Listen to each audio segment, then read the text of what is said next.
lá, nós vamos estudar hoje a lição 14. Em Cristo estamos aperfeiçoados. Nós vamos ler o texto de Colossenses, capítulo 2. Agora nós estamos falando da Epístola aos Colossenses. Lição 14. Em Cristo estamos aperfeiçoados. O texto básico da lição hoje, queridos, está em Colossenses 2, do versículo 6 ao versículo 15, onde a palavra do Senhor nos diz, Colossenses 2, do 6 ao 15, diz assim: portanto, assim como recebestes Cristo Jesus, o Senhor, assim também andai nele, arraigados e edificados nele e confirmados na fé, assim como fostes ensinados, crescendo em ação de graças. Tende cuidado para que ninguém vos faça presa sua, por meio de filosofias e vãs sutilezas, segundo a tradição dos homens, segundo os rudimentos do mundo e não segundo Cristo. Pois nele habita corporalmente toda a plenitude da divindade, e recebestes a plenitude em Cristo, que é o cabeça de todo o principado e potestade.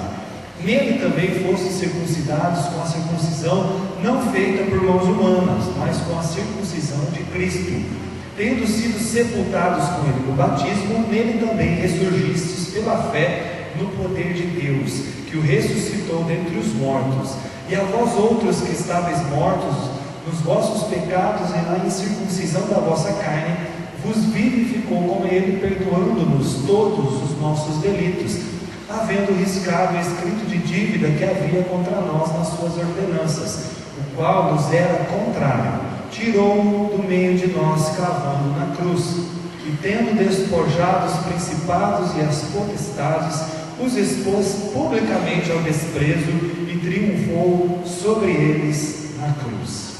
Amém? Texto maravilhoso da palavra de Deus, queridos. E também o texto-chave hoje está em Colossenses 2,10, que aí na revistinha fala assim: também nele estáis aperfeiçoados, ele é o cabeça de todo principado e potestade. Ok? Agora vamos falar juntos? 1, 2, 3. Também nele estáis aperfeiçoados, ele é o cabeça de todo principado e potestade. Colossenses 2:10. Mais uma vez? 1, 2, 3. Também nele estáis aperfeiçoados, ele é o cabeça de todo principado e potestade. Colossenses 2:10. Amém. Queridos, aqui na nossa revista, ele fala assim para nós que nessa lição, pelo alvo dessa lição, ele fala assim: ao estudar esta lição, você vai se conscientizar das razões para prosseguir na carreira cristã, firmado em Cristo.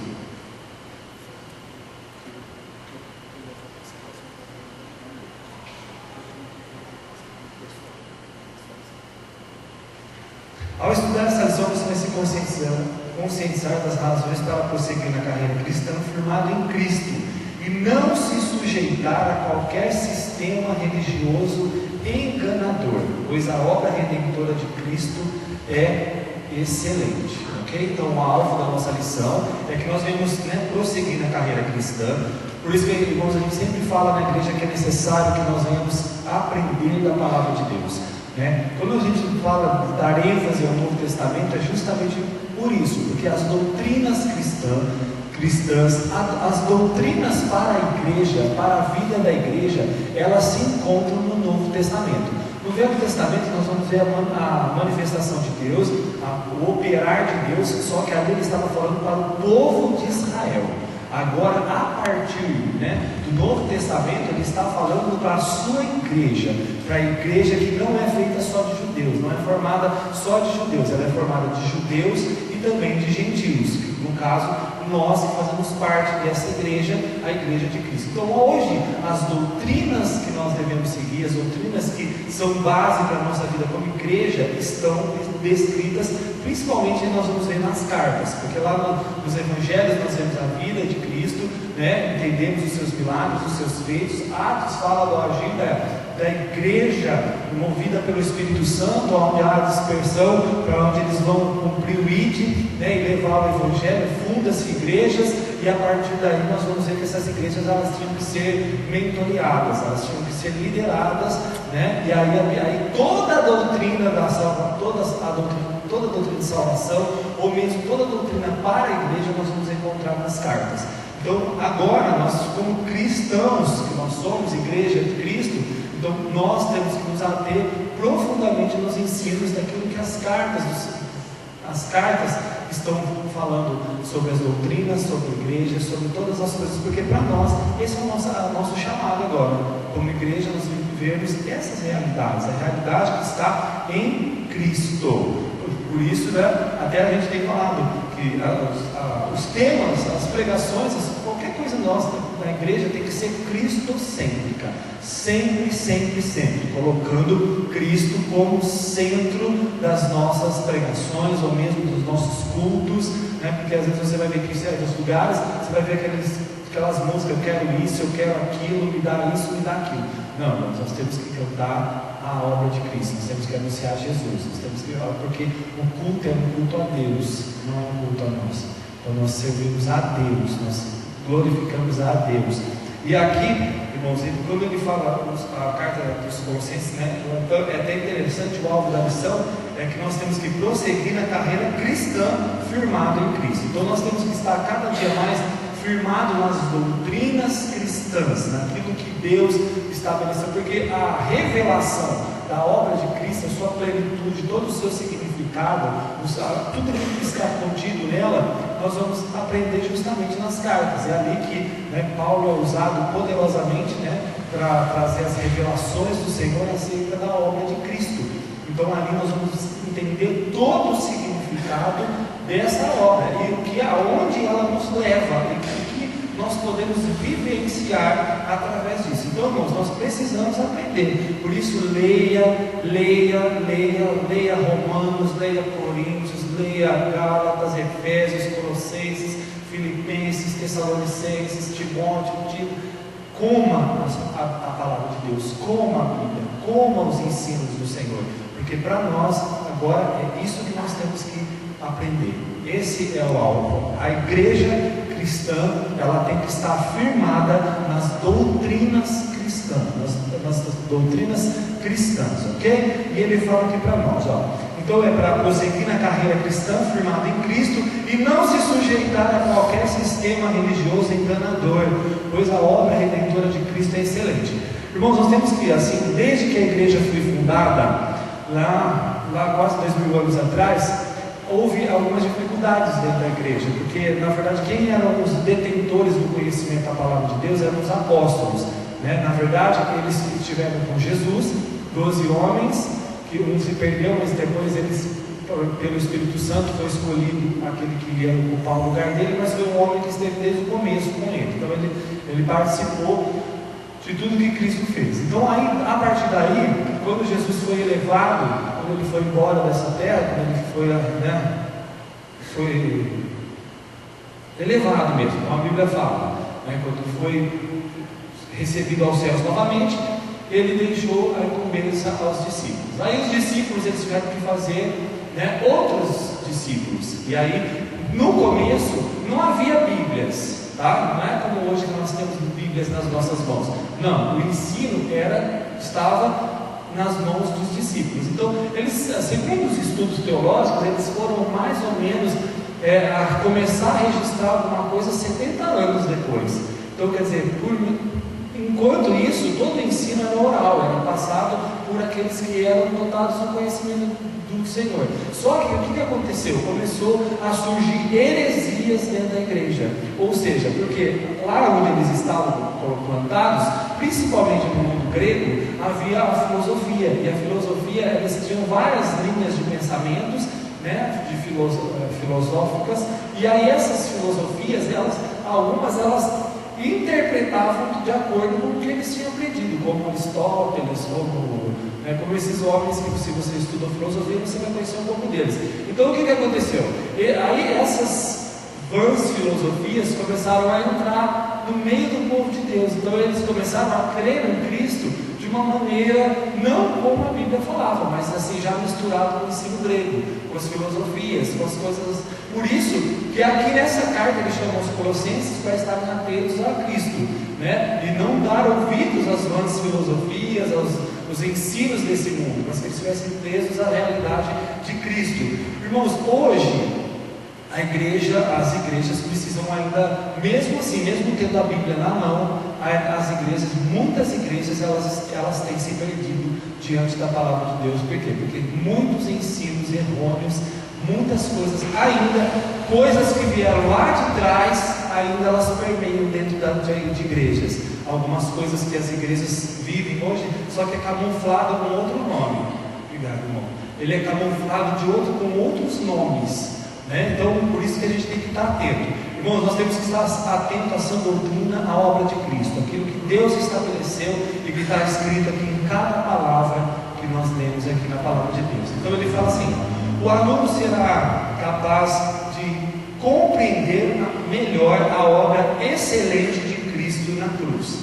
Depois ele vai desejar viver a vida cristã livre do pecado todos os dias. Então, além de compreender melhor a obra de Cristo, nós devemos querer viver cada dia livre do pecado, ou seja, nos esforçarmos para não pecarmos. E por último, pregar e ensinar a respeito da suficiência do sacrifício de Cristo sobre todo o pecado, ok? Sobre todo o pecado, a obra de Cristo, ela é suficiente, né, para nos livrar, nos libertar de toda a obra do mal. Okay? Aí na lição ele começa dizendo assim, no capítulo 2, no versículo 5, que é: pois ainda que eu esteja ausente quanto ao corpo, contudo em espírito estou convosco, regozijando-me e vendo a vossa ordem e a firmeza da vossa fé em Cristo.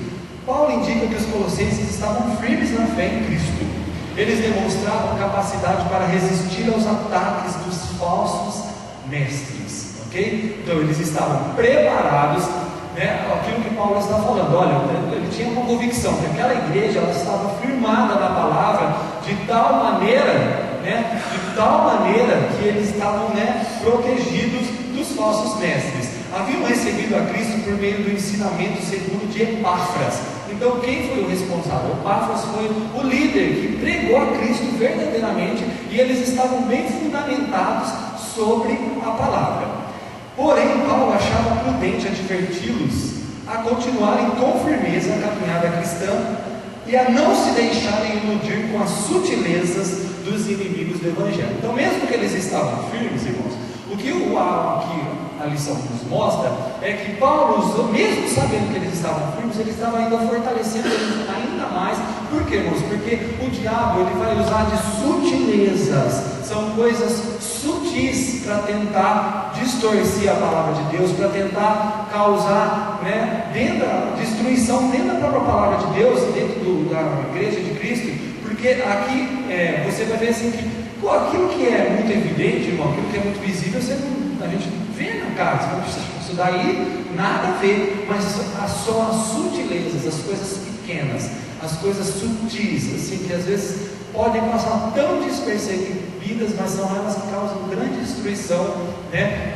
Até porque, irmãos, a gente sempre lembra de uma coisa: se às vezes você fala assim, mas é uma coisa pequena, não vai fazer um estrago, vai fazer um estrago grande. Se você errar um cálculo, por exemplo, de engenharia, em alguns milésimos, alguma coisa, que seja um grauzinho ou mesmo um pouquinho, talvez ali você não vai ver nada, mas na hora que você construir, fizer aquela obra, vai dar um estrago gigante. É a mesma coisa, se eu pegar um transferidor aqui, sabe o transferidor que divide em 180 graus, se você marcar só um grauzinho aqui, ó, aqui pertinho, você vai falar assim, um pouquinho, isso aqui é uma coisa muito pequena, mas só que se a gente projetar essa linha, e essa linha for embora até lá em cima, você vai ver que vai se separar um bom tanto da linha, né, no caso assim, da base. Então faz um estrago grande sim. Às vezes ali no comecinho não faz nada, mas lá na frente faz um estrago muito grande sim. Então aqui, irmãos, e aqui então vamos lá. E aí ele vai falar assim, então como que ele vai advertir, como ele vai conduzir a igreja? Ele vai lá, primeiro, vão em frente. Colossenses 2, 6, 7. Portanto, assim como recebestes Cristo Jesus, o Senhor, assim também andai nele, arraigados, edificados nele e confirmados na fé, assim como fostes ensinados, crescendo em ações de graça. Então, irmãos, a gente vê aqui na palavra de Deus, o apóstolo falando assim, vocês receberam Cristo? Glória a Deus. Vocês têm conhecimento de Cristo? Glória a Deus. Mas mais do que simplesmente conhecer a Cristo, agora caminhem nele, andem com Jesus, andem nos propósitos do Senhor, firmem-se no Senhor até o último dia da vida de vocês, e não permita que nada, é como se ele dissesse assim, seja surdo para os enganos, para as sutilezas de Satanás, firme-se cada dia mais e mais na palavra de Deus, naquilo que Deus tem estabelecido através de Cristo, aquilo que vocês têm aprendido. Aí eles falam assim, vão em frente, como recebestes Cristo Jesus, o Senhor, assim andai nele. Andar em Cristo é seguir os seus princípios e não se esquecer da preeminência do Filho de Deus e da sua autoridade. Ele é Senhor. Os crentes não devem desviar-se do Evangelho que receberam, ao contrário, precisam ir em frente, e Paulo ensinou como fazer. Então, se daqui a pouco vinha algum ensino que falava, não é bem assim que Jesus é Deus desse jeito, não, porque esses ensinos eles vinham mesmo, eles falavam, eles abordavam até o ser Deus e não ser Deus, como que era visto isso. Então aqui o apóstolo Paulo está falando assim, continue a crer que Jesus Cristo é Senhor, Ele é Senhor, não deixe que ninguém fale o contrário, pelo contrário, você fique firme cada dia mais no Evangelho, seguindo, confiando e crendo, firmado na palavra do Senhor.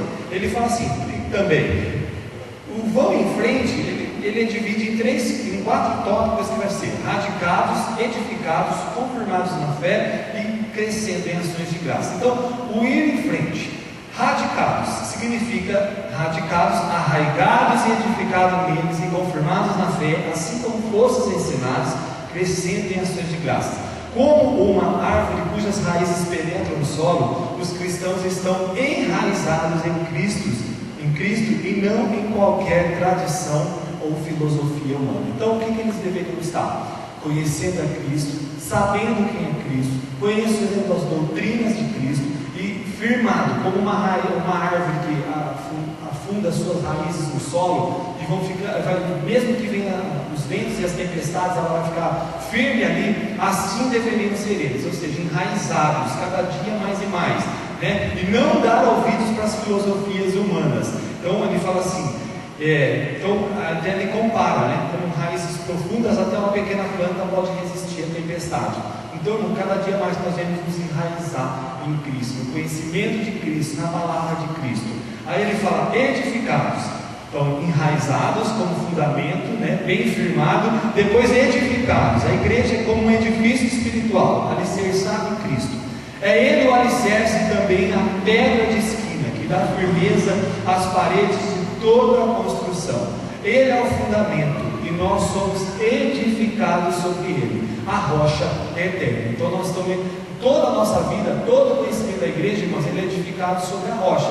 Então tudo, o fundamento é Cristo. Nossa vida ela é edificada sobre os princípios da palavra de Deus, sobre aquilo que Cristo fala, aquilo que a obra de Cristo fez, aquilo que tudo que Deus fez através de Cristo. Hoje nós somos, ele é a nossa fundação, o nosso fundamento, mas também nós somos edificados, a nossa vida é edificada usando, vamos dizer assim, as pedras, o material, tudo que vem da própria pessoa, do conhecimento de Cristo. Então, até o alicerce é edificado pelos princípios, todos os princípios. Cristo é o fundamento, nós edificamos sobre ele, e o que é edificado usando os princípios da palavra de Deus. Confirmados na fé, as verdades preciosas que lhe foram ensinadas por Epáfras deveriam ser confirmadas no coração e na vida dos colossenses, enquanto prosseguiam na caminhada cristã. A fé, tanto no sentido de confiança em Deus, como no sentido de conteúdo doutrinário, precisa ser testada diante das dificuldades e oposições, a fim de ser aprovada. Então ele está falando aqui que, o confirmados na fé que Epáfras ensinou, ele trouxe o conhecimento como a gente ensina a palavra de Deus para a igreja, falando, né, ensinando, mas irmãos, pode ter certeza que tudo isso se confirma na fé quando vem as dificuldades, as lutas, as batalhas, e aí nós vamos ver realmente se todo o ensino que nós temos só é um ensino intelectual, só foi um conhecimento que ficou na mente, ou se realmente ele transformou a nossa vida, a ponto de nós enfrentarmos as tribulações, as lutas, as batalhas, e aquilo que nós aprendemos ser vivenciado na nossa vida, na nossa fé, confirmados na fé, ou seja, aquilo que nós ouvimos sendo confirmado cada dia na fé, vivendo e vivenciando aquilo, vendo a palavra de Deus como uma verdade e vendo essa verdade se realizar nas nossas vidas, a ponto de nós olharmos e falarmos, realmente é assim mesmo, Deus nos ensina e eu vivenciei isso, eu vi isso, Deus é fiel na sua palavra. E depois ele fala também crescendo em ações de graças. Aqui está mais um princípio que orienta o cristão a andar em Cristo. Uma pessoa não pode ser verdadeiramente cristã sem demonstrar uma genuína atitude de gratidão pelos tesouros de sabedoria e de conhecimento disponíveis em Cristo. É preciso crescer em ações de graças, encontrando a cada dia mais motivos para agradecer a Deus. Irmãos, se nós estivermos firmados no Evangelho, no pseudo-evangelho, das boas, vamos dizer assim, das bênçãos, quando a gente passar pelas lutas, dificilmente alguém vai agradecer a Deus, não é? Porque foi ensinado errado, foi ensinado que Deus dá tudo, faz tudo, né? Que não tem nada de contrário, que nós temos que viver uma vida plena, sem problemas, sem dificuldade. Dificilmente, né, alguma pessoa desse tipo vai agradecer a Deus. Não, irmãos, no mundo nós teremos aflições. Se você olhar para os 12 apóstolos que permaneceram, 11 deles morreram como mártires. 11, somente um deles morreu como assim, de morte morrida, que a gente fala, morreu por velhice, que foi o apóstolo João, somente ele. Os demais morreram todos sacrificados.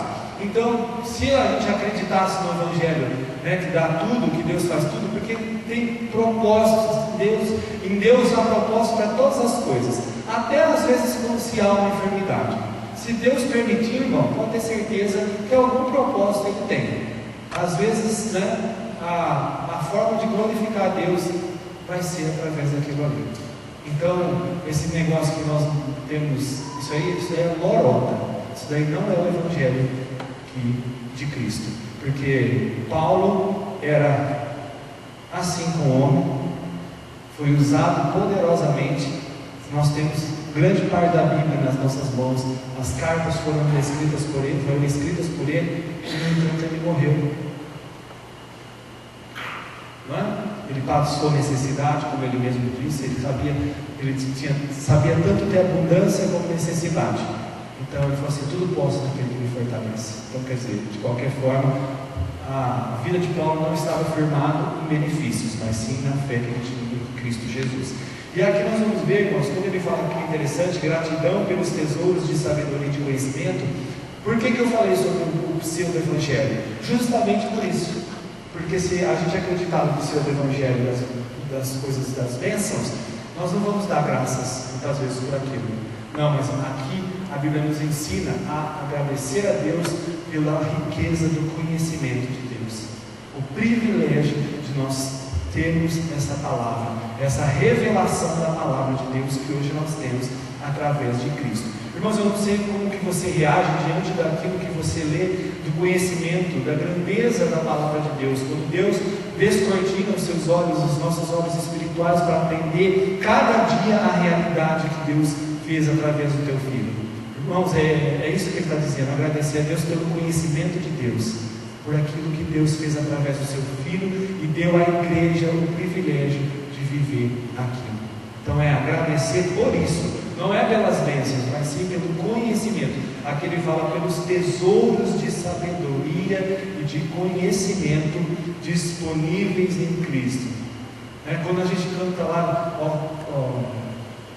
quando a gente canta lá a Ele a glória, com profundas riquezas, o saber e o conhecer de Deus, quão insondáveis seus juízos e seus caminhos. É justamente isso. Quão profundas riquezas, o saber e o conhecer de Deus. insondáveis, seus juízos e seus caminhos. É literalmente você olhar para tudo isso e a Ele, exatamente isso, contemplar toda essa grandeza, essa glória, todo esse conhecimento tão maravilhoso e dar graças a Deus.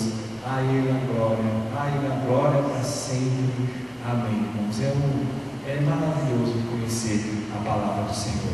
A petição de Paulo para que os colossenses abundassem em ações de graças não significava que eles não fossem agradecidos. Paulo queria destacar que a gratidão é essencial na vida cristã saudável. Sabe, nada de crente rabugento, nada de crente murmurador, sabe, graças a Deus, glória a Deus, graças a Deus por isso, que a nossa vida venha refletir isso. Um cristão que não agradece perdeu, ou está perdendo a percepção quanto ao que Deus tem feito por ele. O problema é, Deus não me deu o que eu queria. Não, mano, Deus fez muito mais do que isso. Nós estávamos condenados, nós não tínhamos, o nosso destino era o inferno, mas Ele nos tirou de lá, Ele estendeu a sua mão, nos tirou da perdição, nos transportou para o reino do Filho do seu amor. Hoje Ele nos encheu com o seu Espírito, hoje Ele vive em nós, Ele nos deu o ministério da reconciliação. Hoje nós somos filhos de Deus, amados do Pai, nós somos cheios do Espírito Santo. Ele nos capacita para a sua obra, Ele nos chamou para o seu trabalho, para a sua seara, para a sua colheita, e ainda nos prometeu que vem nos buscar. Primeiro Ele prometeu que está conosco todos os dias, mas Ele também já preparou um lugar para nós. Então, graças a Deus, irmãos, glória a Deus. Isso é muito mais, porque aqui vai acabar, um dia vai acabar. Isso são as nossas anseios, nossas preocupações de vida nessa terra. Um dia vai acabar, mas aí agora nós temos um lugar seguro, que é com o Senhor. Graças a Deus, glória a Deus por isso. Então ele fala assim, dirija a Deus a sua gratidão por tudo que Ele tem feito por você, e pelos tesouros de sabedoria e de conhecimento ao seu alcance em Cristo. Então, irmãos, quando a gente estuda essas realidades das cartas, essa revelação que foi dada ao apóstolo Paulo, você vai ficar maravilhado, irmão. Se verdadeiramente o Espírito de Deus abrir o seu olho espiritual, o seu entendimento espiritual, você vai ficar deslumbrado, assim, maravilhado com aquilo que Cristo fez. É uma obra poderosa. O problema, irmãos, é que a igreja não vive tudo isso que tem, Esse é o grande problema, que a igreja não vive tudo isso que foi lhe dado. Por quê? Por falta de conhecimento, Irmãos, coma a palavra de Deus. Não espere pregações prontas para você. Coma a palavra de Deus. O Espírito de Deus, Ele abre os nossos olhos, Ele nos dá entendimento. E tem tanta Bíblia de estudo boa também, meu irmão, que você pode, claro, que você vai orar, você vai pedir para o Espírito Santo revelar, Ele vai ensinar, Ele nos ensina, irmãos. Ele nos ensina. Segunda parte, não voltem a ser escravos. Então ele divide aí, vão em frente, Paulo fala para os colossenses, caminhem, continuem, vocês já são uma igreja que tem se apegado à palavra de Deus, vocês têm se firmado em Cristo, vocês estão firmados em Cristo, glória a Deus por isso, mas caminhem, sigam em frente, firmados, enraizados, edifiquem a vida de vocês sobre a rocha, vá desfrutando diariamente daquilo que Cristo falou, que seja uma realidade na vida de vocês, dando sempre graças a Deus pelo que Deus está fazendo, porque Deus está trabalhando na sua vida. Então agora a parte 2, não voltem a ser escravos, não voltem, não recuem, não voltem atrás, mas continua, minha carreira eu completarei e eu jamais serei o mesmo. Lembra da música? Essa é a realidade. Então não voltem a ser escravos. Aí lá em Colossenses 2, do 8 a 10, ele fala assim, tende cuidado para que ninguém vos faça presa sua. Tende cuidado para que ninguém vos faça presa sua, por meio de filosofias e vãs sutilezas, segundo a tradição dos homens, segundo os rudimentos do mundo, e não segundo Cristo, pois nele habita corporalmente toda a plenitude da divindade, e recebesse essa plenitude em Cristo, que é o cabeça de todo o principado e potestade. Ele fala assim, em Colossenses 2, do 8 ao 19, Paulo algumas advertências aos colossenses quanto ao perigo de serem levados pelos falsos mestres. Os 3 modos como Paulo os avisa são expressivos. Primeiro, ninguém vos venha a enredar, ok? Ou seja, para que ninguém vos faça presa sua. Enredar vem de jogar a rede mesmo, de prender. Que ninguém vos venha enredar, vos prender. Cuidado para que ninguém vos venha prender. Ninguém, pois, vos julgue, e ninguém se faça árbitro contra vós outros. Só que aí ele fala assim: vamos abordar apenas o primeiro aviso no presente estudo, ou seja, ninguém vos venha a enredar, ou seja, não seja enredado, não seja preso pelos, cuidado com esses ensinos aí, que não procedem. E aí ele divide em 2 partes, que é a deficiência da filosofia e a suficiência de Cristo. E ele diz assim: quanto à deficiência da filosofia, Paulo aponta com precisão a presença do falso ensino em Colossos. Então, tinha um falso ensino? Tinha uma mentira rodando ali, um ensino errado? Tinha. E aí ele fala o quê? O perigo de a igreja ser contaminada é grande, por isso adverte: cuidado, fiquem de prontidão, porque correm o risco de serem presos como uma rede. O erro veio em forma de filosofia. Como assim? A filosofia, que é o amor à sabedoria, não é má em si mesma, e Paulo não a condena aqui, mas o apóstolo adverte quanto a um sistema religioso inventado pelos homens, que consiste de sutis e fúteis especulações. Nesse sistema, Cristo fica de lado, reduzido à categoria de anjo ou de um poder espiritual, tornado apenas um dos muitos intermediários entre Deus e a sua criação. Então, o que acontecia? Enquanto Paulo fala que em Cristo havia toda a plenitude de Deus, que ele era o próprio Deus, essas filosofias, elas tentavam dizer apenas o quê? Que Cristo era como um anjo, como um intermediário, ele não era a divindade em si.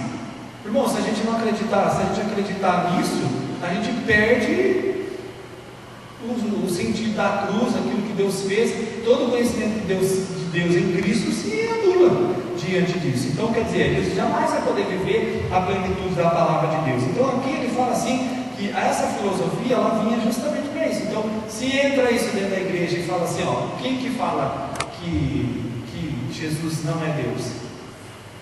Que é um profeta? Os testemunhas de Jeová. Os testemunhas de Jeová falam isso. Então essas vãs filosofias, elas ainda existem. Elas ainda permeiam. Por quê? Porque eles negam essa divindade de Filho de Deus. Ele é um profeta. Então era justamente isso aqui que Paulo estava condenando, que esse ensino entrasse na igreja. Porque é onde ele pode ver que ele fala: pois nele habita corporalmente toda a plenitude da divindade, ou seja, o próprio Deus. Cristo é o Deus encarnado, manifesto. Eu achei interessante, eu vi um comentário da Bíblia da Mulher, que fala que os gnósticos, eles afirmavam que Jesus Cristo era um anjo, ou seja, um ser espiritual, que ele não tinha um corpo humano. E esse ensino vai ser dado pelo anticristo, porque o anticristo, o espírito do anticristo, eles vão falar isso, que Cristo não tinha um corpo, que ele veio em espírito e que não tinha um corpo humano. Então ele já ensinava, por isso que ele fala assim: habita corporalmente um corpo. O gnosticismo fala isso mesmo, que Jesus é como um anjo, que ele era um corpo espiritual, não é? Irmão, só que lembra que a Bíblia fala que quando Jesus ressuscitou, eles achavam que era o Espírito que eles estavam vendo? Aí o próprio Jesus disse aqui: me dá o que comer, que eu vou mostrar para vocês que sou eu mesmo. Então ali ele provou que ele era ressuscitado em corpo. Ele estava ressuscitado em corpo. Então, irmãos, isso a gente tem que tomar cuidado mesmo. Por isso que nós temos que estar firmados. Quanto mais a gente conhecer a palavra de Deus e conhecer as verdades da palavra de Deus, Irmãos, esses ensinos, esses fermentos não vão nos atingir, mas nós precisamos estar o quê? Firmados na palavra. Não adianta você falar, mas eu acho que é assim. Não, peraí, eu não sei, sabe? Não, a gente tem que ter firmeza e conhecimento da palavra de Deus, convicção daquilo ali, ok? E aí ele fala assim, Paulo classifica tal filosofia de vãs sutilezas, irmãos, imagina, estraga o que ela faz, ensinamentos ilusórios, apresentados de maneira sutil, ilusórios porque fazem pensar que a pessoa está se aproximando de Deus, quando na verdade afasta-se dele. Bom, o outro cuidado que havia é que eles queriam muito, os filósofos, eles colocaram dentro da igreja muitas ideias, essas heresias por místicas, experiências místicas. Havia muito isso, dessa necessidade de misticismo, havia misticismo, eles eram apegados ao misticismo, vamos supor, ligados às sensações, sabe? Então havia um cuidado muito grande com a igreja. Então, irmãos, eu creio assim que nós não podemos estar firmados em sensações, nós estamos firmados por fé. É claro que Deus, ele permite coisas assim desse tipo, mas nem sempre você vai sentir Deus assim, uma sensação, né, como um órgão do nosso corpo. Não, às vezes tem dia que você não vai sentir nada assim, mas é na fé que nós vamos estar ali. A palavra diz isso, ponto final. A palavra é a palavra. E ele fala aqui também, as bases desse falso sistema religioso era a tradição dos homens e os rudimentos do mundo. A primeira consistia nos ensinamentos inventados, com a pretensão de ser uma revelação sobrenatural. Lembra? Apegado ao misticismo, ao sobrenatural. Então essas coisas entravam dentro da igreja. Era um cuidado, não deixe que isso contamine vocês, porque a palavra é a palavra. Quanto aos rudimentos do mundo, interpreta-se da seguinte maneira: os ritos cerimoniais e ordenanças judaicas pelas quais que se pretendia obter o favor de Deus. Então quer dizer, se a tradição dos homens era essas coisas de revelação sobrenatural, os rudimentos do mundo ele lista como rudimento os ritos, as ordenanças judaicas, né, que ainda eles queriam observar para obter favor, né? Claro que havia lá no Velho Testamento uma ordenança que aquela era a forma de servir a Deus, né? Agora em Cristo é de outra maneira, porque quem alcançou a nossa salvação, quem nos deu a salvação foi o Senhor, não fomos nós quem compramos, foi Ele quem nos deu. Jesus realizou toda a justiça de Deus, porque homem nenhum conseguiria fazer isso. Então Ele conseguiu, e porque Ele fez isso, porque Ele conseguiu, como que eu posso dizer?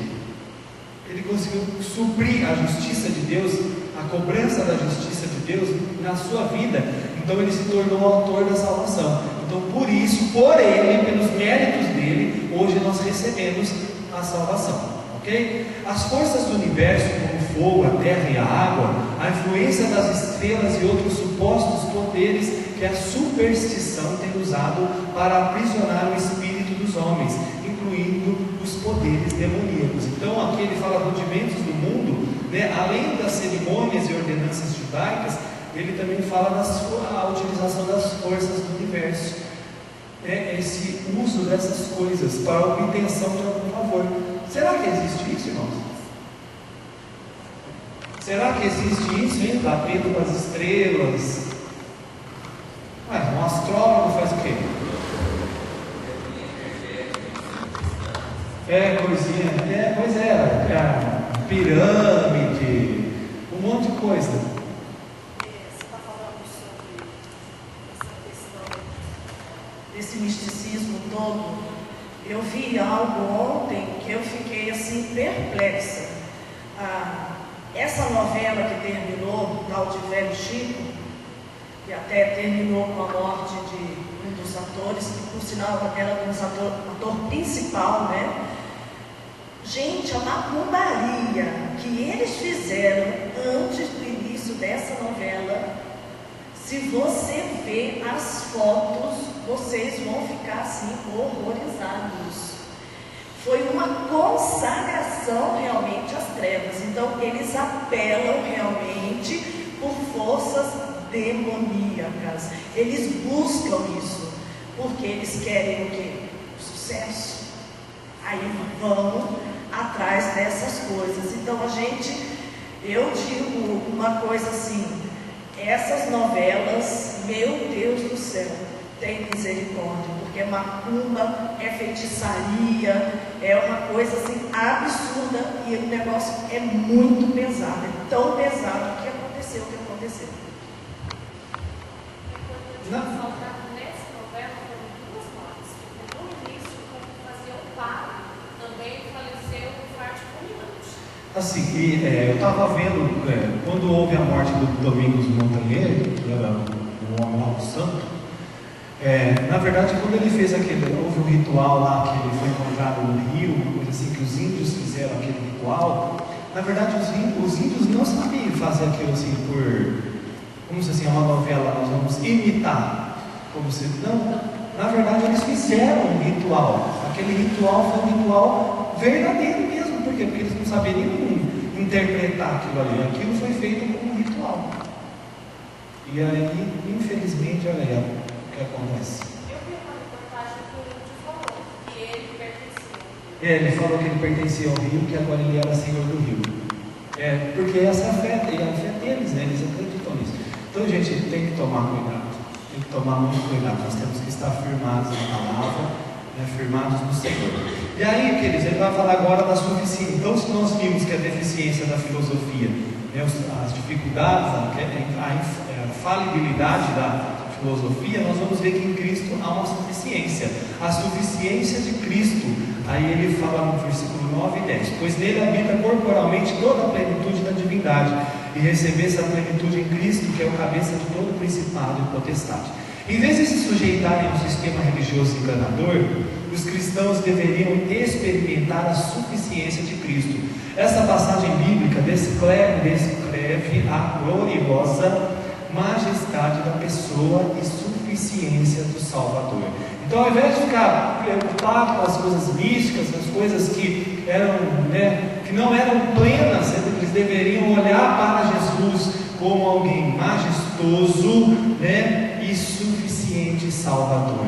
Que os nossos olhos, irmãos, que simplesmente alguém chegar e falar assim, vier com coisas ao nosso redor, falando das feitiçarias, das coisas, mas Cristo é muito mais poderoso do que tudo isso. Pode fazer o que quer, mas Cristo é muito maior, e essas coisas não vai ter poder sobre as nossas vidas, porque Deus nos deu a autoridade, porque nós podemos confiar nessa certeza do Senhor, que Ele é o nosso Deus. Irmão, e você pode ver que isso não está na Bíblia, mas a gente pergunta para quem foi de centro desses lugares, quando eles iam fazer trabalho para quem era cristão de verdade, o que eles falavam assim? Esse daí a gente não pode mexer com esse daí. Os pés para trás nós não podemos com ele. Por quê? Porque nós estamos firmados. O pé para trás é porque ora, viu, irmão? Porque a joelha e ora, então o pé fica para trás. Então, com eles sabiam que eles não estão. Por que não pode mexer? Por causa de Cristo, irmão. Porque Cristo nos guarda, nós estamos firmados um Salvador que nos guarda e nos protege. Então é nele que habita toda a plenitude da divindade, e não apenas parte dela. A divindade não está espalhada em muitos seres celestiais, como os falsos mestres em Colossos ensinavam, mas concentra toda a plenitude em Cristo. Então, tem esse aqui, tem essa entidade, tem essa, aí você faz isso, esse poder para isso, esse poder para isso. Não, todo o poder está em Cristo, toda a plenitude de Deus está em Cristo. Ele é poderoso, glória a Deus por isso. Ele habita corporalmente, toda a plenitude habita em Cristo corporalmente, para enfatizar que Ele assumiu a humanidade, e e não meramente aparência humana, pois o Verbo se fez carne e foi manifestado na carne. Então ele não era um espírito, ele era carnal, assim, era um homem de carne. Os discípulos puderam tocar nas feridas dele. Tomé pôde colocar o dedo na ferida dele. Por quê? Porque ele foi homem e ele sabe o que nós sentimos nesse corpo. Graças a Deus, irmãos, por isso que nós podemos confiar em Jesus, porque ele sabe o que nós passamos, por isso que ele pode interceder por nós, porque ele conhece as nossas dores. Ele foi um homem de dores. E aí a Bíblia fala, vamos lá, a lição fala, toda a plenitude da divindade. Plenitude vem do grego pleroma, era um termo usado pelos hereges de Colossos. Eles criam que a plenitude divina estava dividida em diversas emanações. Paulo insiste que toda a plenitude da divindade habita em Cristo e não apenas parte dela. O verbo habita está no presente, o que significa que a divindade permanece em Cristo. Amém? Então, se tinha seres com poderes diferentes, em Cristo está toda a plenitude. E não é só enquanto ele estava na terra, até hoje a divindade ainda está, habita em Cristo. Então, irmãos, não tem do que você temer. Nós tememos se nós servirmos ao Cristo Senhor. Ele é poderoso, infinitamente mais do que pedimos, pensamos, podemos imaginar. Ele é grande demais. Nele estáis aperfeiçoados. Cristo, portanto, é a revelação completa e total da divindade. Logo seguindo, os crentes também se tornam aperfeiçoados. Não é necessário procurar outra fonte para ser espiritualmente completo. Nós não temos que buscar outras fontes. Se nós estivermos somente em Cristo, no ensino, no conhecimento dele, nós seremos completos, aperfeiçoados. O que é aperfeiçoar alguma coisa? Não é melhorar? Então, irmãos, nós vamos sendo aperfeiçoados, melhorados, cada dia mais e mais, transformados mais e mais. Por quem? Por Cristo, por aquilo que vem dele. Por isso nós temos que olhar para Cristo. Ele é para nós, o nosso Salvador, é o nosso Senhor. Na verdade, ele é o nosso Senhor, porque ele se transforma, também ele se torna Salvador. Então, que nós venhamos ser transformados de glória em glória, como pelo Senhor o Espírito, como a palavra fala. Ele é o cabeça de todo principado e potestade. Essa é uma afirmação da autoridade total de Cristo, ou seja, ele reina como chefe supremo sobre todos os poderes angelicais. Tanto que Satanás, os demônios, têm que se submeter a ele. Não é? Às vezes, irmão, nós não nos submetemos, mas os próprios demônios, quando vinham, vamos dizer, aquela parte que nós vemos lá no demônio, lá do Gadareno, do Gerazeno, tem versão que fala Gadareno, tem que falar Gerazeno. Quando ele chega lá e se prostra diante de Cristo, aquilo para mim é assim, o ser humano muitas vezes não se prostra diante de Cristo, e o diabo, demônios, se prostram diante dele. Quando ele chegou naquele lugar, eles que temos o nosso antigo Filho de Deus. Então, pensa nisso. Então, irmãos, ele está acima de tudo, todo principado, toda potestade, e eles se submetem a ele, porque ele é rei mesmo, porque ele está firmado.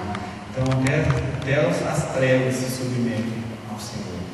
Vivemos hoje num mundo em que há vários sistemas religiosos chamados evangélicos, que são especulações fúteis, e Cristo é praticamente deixado de lado. Verdade, irmãos? Como você pode afirmar as grandes verdades do Evangelho e declarar com toda a convicção a gloriosa majestade da pessoa e a suficiência de Cristo como Salvador? E é verdade, irmãos, nós vemos tanta igreja usando tantas coisas, as campanhas que não tem nada a ver com a verdade. Nada. Você pode ver que a igreja está fervendo, gente. Fervendo. Sendo que a igreja tem que pregar quem? Cristo. Nós temos que pregar Cristo, porque nele habita corporalmente toda a divindade. Tudo que nós precisamos está nele. Ele é tudo. E que nós vamos aplicar essa verdade cada dia mais e mais. A obra de Cristo é excelente. Vamos lá. Se em Cristo habita toda a plenitude da divindade, somente Ele tem o poder para ser o mediador entre Deus e os homens, continuando a exortar os colossenses a recusarem qualquer sistema de crença que não fosse baseado na autoridade de Cristo.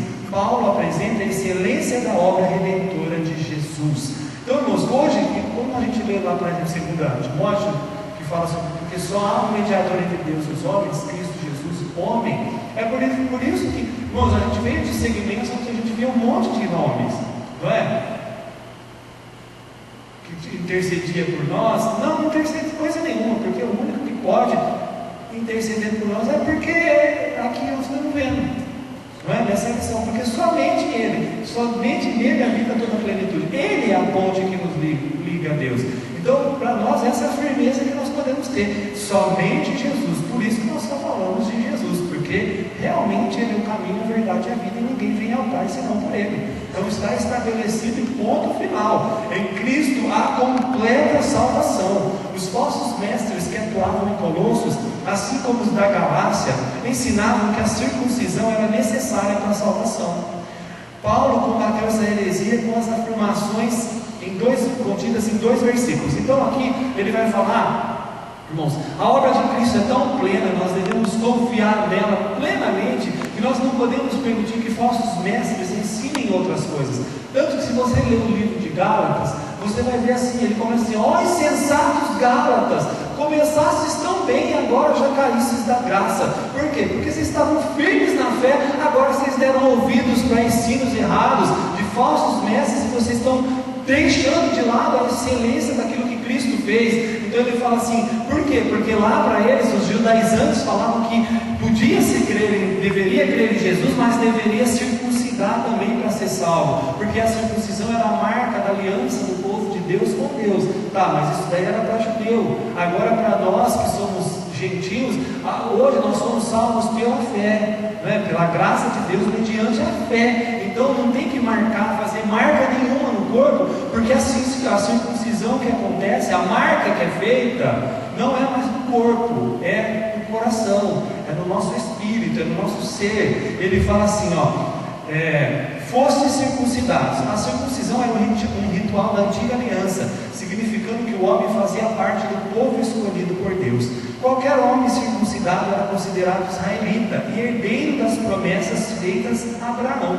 Tanto que se ele não fosse judeu, ele fosse um prosélito, alguma coisa assim, ou mesmo alguém que abraçasse o judaísmo, eles tinham que ser o quê? Circuncidados. Então eles passavam a fazer parte da aliança. Eles faziam parte a partir daí, porque eles aceitavam aquela doutrina, o ensino da parte do Senhor. Entretanto, na nova aliança tem valor a circuncisão espiritual. Estevão testemunhou diante do Sinédrio, dizendo: homens de dura cerviz e incircuncisos de coração e de ouvidos. Paulo define, então olha aqui, quando ele chama aqueles homens que eram judeus, dura cerviz e incircuncisos de coração e de ouvidos, ou seja, eles até podiam ter na marca do corpo deles a circuncisão que foi mandado fazer, que foi ensinado a Abraão, mas o coração não era marcado, não era realmente transformado pelo Senhor. Então ele fala assim, Paulo define o que é a verdadeira circuncisão. Porém, judeu é aquele que o é interiormente, e circuncisão a que é do coração, do espírito, não segundo a letra, e cujo louvor não procede dos homens, mas de Deus. É aquilo que acontece dentro de nós, irmãos, é aquilo que acontece dentro de nós, porque servir a Cristo hoje não é uma marca externa no corpo, é algo que acontece dentro de nós, nos nossos corações. O apóstolo contrasta a operação física feita no homem pelo homem com a interior, que compara o despojamento do corpo da carne, o despojamento do velho modo de vida, dominado pela natureza pecaminosa. Não pode ser alcançado por um rito sacramental ou por qualquer prática ascética, mas por Cristo. Então aquilo que Deus faz hoje, a transformação, não é por marcas externas, irmãos, ela acontece dentro de nós, e somente Cristo pode fazer isso. Somente isso só é possível através de Cristo. E aí nós vamos ver: fostes sepultados. O sepultamento espiritual do cristão se dá quando acontece a sua união com Cristo pelo batismo do Espírito. Esse é o batismo pelo qual todo crente passa, a fim de que ocorra a identificação com a morte ao pecado e, consequentemente, com o sepultamento e a ressurreição para a vida. Ok? Na verdade, aqui, irmãos, o sepultado, ele fala pelo batismo do Espírito. Quando a gente é batizado no Espírito, na verdade a gente é morto também. Porque a nossa velha natureza, ali há a morte da velha natureza para uma nova vida, né? Então há um sepultamento. Embora a gente veja o batismo como um símbolo de que algo que aconteceu, né? Um testemunho, né? Como alguns falam, eu vi uns discípulos que eles falam que, assim como a circuncisão era uma marca, um símbolo, né? Para deixar marcado que era judeu, ali o batismo também é um símbolo para mostrar que é cristão, uma forma de testemunhar o ser cristão, né? O batismo é uma maneira de testemunhar o ser cristão, certo? Fostes ressuscitados, pelo poder de Deus, Cristo foi ressuscitado da morte. Desse ato o cristão também partilha. Na conversão, os crentes são espiritualmente ressuscitados com Cristo. Tá? Então, como Ele ressuscitou, quando nós somos salvos, quando nós nos convertemos, nós também somos ressuscitados espiritualmente. Não está falando de corpo ainda, tá, irmãos? Da ressurreição final lá, o que vai acontecer ainda. Não, está falando da espiritual que acontece na conversão. Aqui não há referência à futura ressurreição. Paulo está falando de uma experiência presente, a nova vida no Espírito. A transformação espiritual só pode ser realizada por meio da fé no poder de Deus, o mesmo que ressuscitou Jesus dentre os mortos. Aqueles que creem que Deus ressuscitou Jesus da morte também serão ressuscitados com Ele. Amém? Deus é fiel. Da mesma forma, então, nós somos ressuscitados no coração, nosso espírito é ressuscitado quando nós aceitamos a Cristo, quando nós reconhecemos a Cristo, mas também, se nós partirmos daqui, nós seremos ressuscitados também, né? Quando vier o dia. Ok? Em Cristo há completo perdão. Aqui Paulo aborda a mesma verdade que expôs nos 2 versículos anteriores, mas de uma perspectiva diferente. Aí ele fala em Colossenses 2, do 11 ao 12. Nele também fostes circuncidados com a circuncisão não feita por mãos humanas, mas com a circuncisão de Cristo. Tendo sido sepultados com ele no batismo, nele também ressurgistes pela fé no poder de Deus que o ressuscitou dentre os mortos. Ele enfatizou que a salvação é completa, a parte de qualquer prática ou ritual. Nesses versículos, ele enfatiza que o perdão é completo, a parte de qualquer obra humana. Ou seja, irmãos, quando nós fomos ressuscitados, nós somos ressuscitados por Cristo. Quando nós fomos perdoados, nós somos perdoados por Cristo. Não foi por nada que nós fizemos, foi por Ele. Ele nos perdoou, nós cremos e Ele nos perdoou. Como todo pecador, os colossenses estavam na seguinte situação: mortos nas suas transgressões. Antes de ser salvo, o homem está espiritualmente morto, isso é fato, todos.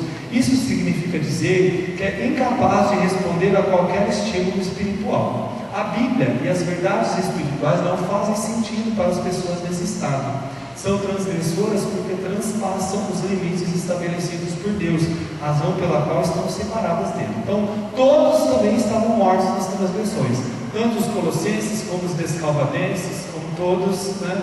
Irmãos, todos estávamos mortos nos nossos delitos e transgressões, e por nós mesmos nós nunca teríamos entendimento da palavra de Deus. Mas é quando Deus abre os nossos olhos espirituais, quando a palavra é pregada, que nós entendemos, que nós recebemos a palavra, é a partir daí que nós passamos a entender. Os nossos olhos são abertos. Eu morava aqui, tinha uma papelaria. E eu lembro que algumas vezes eu levava a Bíblia naquela papelaria, e algum momento eu lia. Queridos, eu não entendia nada. Sabe o que é nada? Nada entrava, não tinha entendimento. Isso que ele fala aqui é uma verdade. Porque para você poder entender aquilo que é espiritual, você tem que nascer de novo. Porque a Bíblia diz que aquele que é carne é carne. E não tem como entender. Eu lembro que eu lia, e eu não entendia absolutamente nada. Então é nascer de novo, né? É a nova vida, é ser um ser espiritual para poder entender o que é espiritual. Senão, não sabe. Enquanto nós não nascemos de novo, nós não conseguimos entender a palavra de Deus, ter discernimento. É só depois do novo nascimento que realmente a palavra de Deus é descortinada nos nossos olhos. Nós conseguimos entender, compreender os mistérios de Deus. Não é? E aí, parte B, mortos pela... Então, os colossenses eles estavam mortos por causa da transgressão e também eles estavam mortos pela incircuncisão da carne. O que significa isso? Porque eles não eram judeus, eles não tinham aliança com Deus, então também por isso eles estavam mortos. Os colossenses eram gentios antes de serem incorporados na igreja e por isso se encontravam fora do alcance da misericórdia divina segundo a aliança. Estavam cortados da vida com Deus por causa da transgressão, ficavam longe da sua presença como povo rejeitado. Não é, irmão? Nós éramos assim também. Além de nós estarmos mortos nos nossos pecados, nós também éramos mortos diante das coisas de Deus, porque nós éramos incircuncisos na carne. Por quê? Porque nós não somos judeus, nós não éramos judeus, nós não fazíamos parte das promessas. Mas graças a Deus que Jesus veio e mudou a nossa história. Agora, perdoados, Cristo trouxe vida aos que estavam espiritualmente mortos. Ele oferece o perdão a todos os que se encontram subjugados pelo pecado. Foi cancelado o escrito de dívida. Graças a Deus, o nosso débito foi cancelado, não porque nós mesmos o liquidamos, o que é uma impossibilidade, mas porque a graça de Deus o liquidou completamente. Cristo obteve para nós, de uma vez por todas, na cruz do Calvário, o completo perdão. Graças a Deus, irmãos. Nós estávamos separados de Deus, tínhamos um escrito de dívida contra nós, agora não mais, porque Ele pagou tudo. Irmão, não tenha nada que nós fizemos na nossa vida que Jesus não pagou, que foi errado. Acabou, a cédula, não tem promissória. Ele pagou uma vez por todas, e nós estamos livres, nós somos perdoados. O mundo pode até nos acusar, mas diante de Deus, nós estamos livres. O diabo pode até tentar nos lembrar, pode tentar jogar na nossa cara, mas nós estamos perdoados diante do Senhor. Amém? E por último, em Cristo a libertação, completa libertação. A cruz de Cristo, que pôs fim à nossa condenação, livrou-nos também de toda a escravidão. Então, ao mesmo tempo que nós éramos escravos do pecado, nós somos livres do pecado. Se antes as trevas tinham poder sobre as nossas vidas, hoje não mais. Amém? Os demônios, os principados, nós não somos mais. Vocês lembram quando tinha aqueles teatros que os caras estavam tudo que nem cachorrinho, preso? Agora, não mais. Quem foi assim, que aconteceu isso foi com eles, porque lá na cruz Jesus os pôs publicamente. E aí ele fala assim, o versículo 15 contém uma figura, e tendo despojado os principados e as potestades, os expôs publicamente ao desprezo e triunfou sobre eles na cruz. Contém uma figura da procissão triunfal do conquistador romano, fazendo um desfile com os inimigos vencidos e acorrentados, que seguiam a retaguarda. Paulo a usou para indicar que as forças espirituais que aos homens escravizam foram derrotados por Cristo. Ele as despojou do seu governo e as desmascarou. Amém? Glória a Deus. Então lá naquela cruz ele expôs publicamente. Da mesma forma ele usa a figura do romano, quando eles iam para combate, eles traziam os vencidos, eles traziam todos assim, numa posição, humilhando todos eles, trazendo os acorrentados um no outro, e assim foi o que ele quis dizer. Foi isso que aconteceu com eles também. foram desprezados publicamente. Glória a Deus, irmãos, que nós estamos assentados com Cristo nas regiões celestiais. Claro que o diabo não quer que a igreja saiba disso, né, irmãos? Porque enquanto isso ele intimida, ele tenta afrontar, mas aí na autoridade de Cristo nós podemos usar o seu nome. Amém? A cruz é a vitória de Cristo sobre todos os sistemas religiosos que supostamente pretendiam oferecer um caminho para Deus, quando na realidade conduziam ao extravio. Por que se diz por aí que todos os caminhos levam a Deus? Pode-se concordar com isso? Porque, não é? De forma nenhuma, somente por Cristo, porque foi Ele que fez tudo por nós, através da sua obra, tudo foi realizado. Conclusão: vamos em frente em Cristo, radicados e edificados e confirmados na fé e crescendo em ações de graça. O cristão entrou num mundo novo por intermédio da morte e da ressurreição espiritual. Está em Cristo, e por isso, livre da tirania e do fardo do pecado, e livre igualmente de todos os sistemas religiosos que reivindicam o poder para salvar. Cristo é o caminho que conduz a Deus. Qualquer adição ao seu evangelho apenas diminui. Qualquer evangelho enriquecido é um falso evangelho. Nada sobrepuja a Cristo, no qual temos sido aperfeiçoados. Amém? Glória a Deus, irmãos. É bom demais para isso, né, irmão? Jesus, isso aqui é para fortalecer o nosso coração, o nosso ser. Amém? Semana que vem, a lição 15, perigo à vista. Amém? Vou falar mais um pouquinho sobre isso, irmãos. Sobre essa. Bom, isso é muito bom. Convide pessoas para vir para a escola bíblica, irmãos. Aprender. É na escola bíblica que nós aprendemos a Bíblia. É aqui que a gente vai aprendendo mais e mais, com mais detalhe a palavra de Deus. Isso é importantíssimo para a edificação da nossa vida. Amém? Murilo, você vai encerrar? Por favor.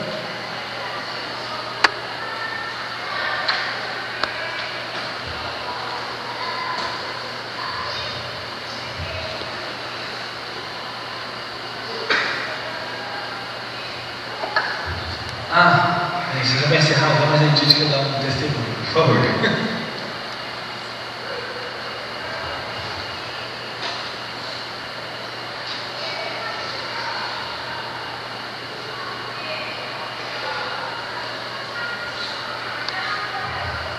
Graças a Deus, irmãos. Na hora do louvor, estava cantando aquela música Meu Jesus, Meu Salvador, o Espírito Santo tocou no meu coração de contar esse testemunho. Os nossos dias têm sido tão trabalhosos, tão dificultosos, que o diabo ele tenta focalizar os nossos olhos, o nosso coração, a nossa mente nesses problemas. Só que Deus ele está agindo nas nossas vidas.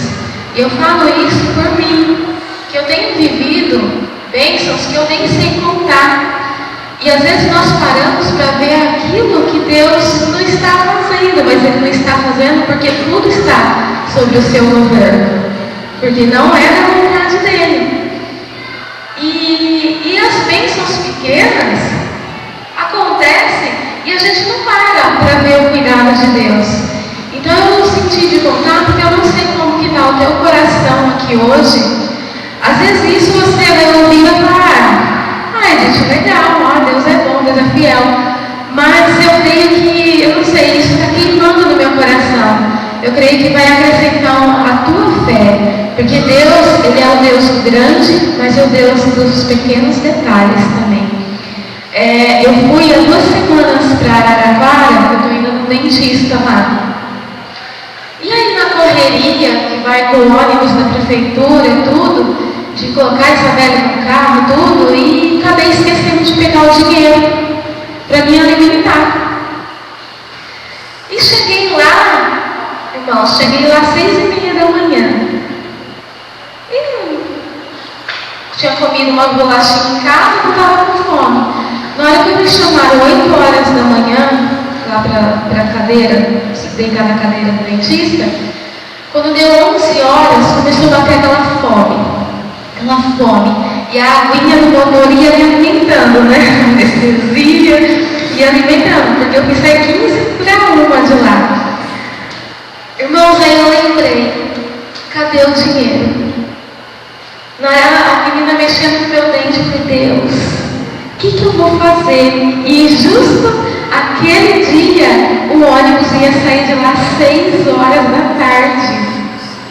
Eu falei, pai, o que eu vou fazer?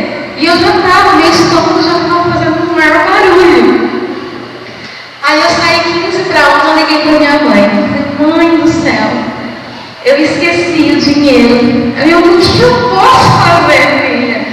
A única coisa que eu posso fazer é pedir para que Deus envie um anjo aí para te alimentar.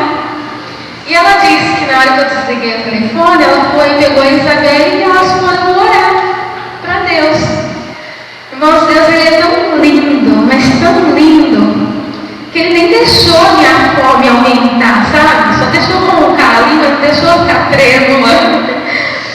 Eu montei no ônibus com um pré-médico brasiliense. Chegou lá e falou, Jesus, e agora? O ônibus ia ficar até 6 da tarde. De repente veio um rapaz, ele chegou em mim, todo afeminado, assim, né? É estranho, assim, a atitude dele. Ele falou assim, tô bem, é pra você. Aí eu olhei assim, sabe, o rapaz, sabe quando você fica assim? Olha só, Deus testa a gente também. Aí eu olhei e não respondi.